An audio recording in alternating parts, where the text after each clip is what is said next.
Thank you, Dr. Babin. That is Texas strong, as we expected. And, Madam Speaker, one of the strongest Republican delegations in the Congress comes from another state, Tennessee.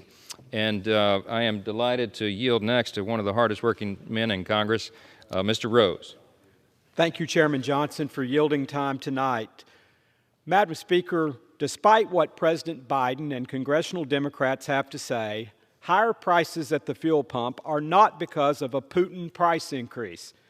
The price of a gallon of gas increased from $2.31 a gallon since President Biden's inauguration to $3.48 the week before Putin's invasion of the Ukraine.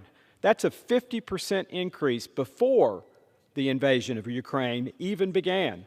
But make no mistake, the Biden administration is doing everything they can to blame the increase on Russia's invasion of Ukraine. They've turned to their allies in the Main Street media to carry their talking points. But I urge all Americans not to let the headlines or TikTok influencers fool you. This is a crisis caused by President Biden and congressional Democrats' anti-energy policies, not Putin's invasion of Ukraine.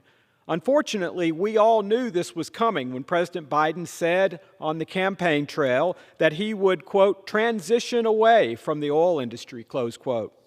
On his first days in office, President Biden declared war against American energy. He moved his plan into action by canceling the Keystone Pipeline and other projects, imposing new regulations on the oil and gas industry, and stalling new leases on oil and gas projects on federal lands.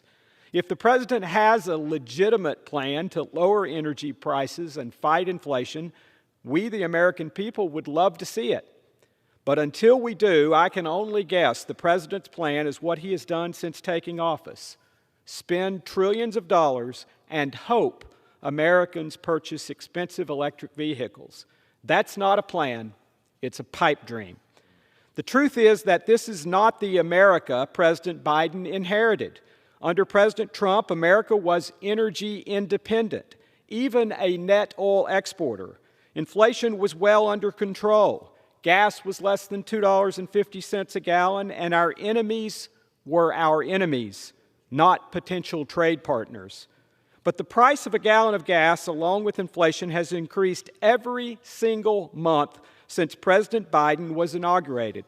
And the resulting harm to our country has been mostly self-inflicted and largely driven by Democrats' massive deficit spending and by the fact that the president has declared war on U.S. oil and gas industry from his first day in office.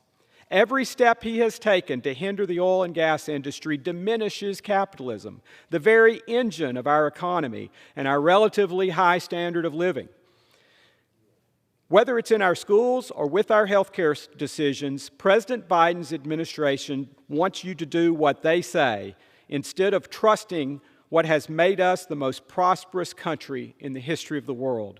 Republicans in Congress stand ready to implement policies to make America energy independent again.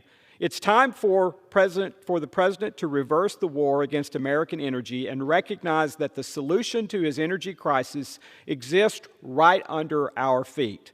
Still, the president refuses to pull his head out of the sand and to tap into it.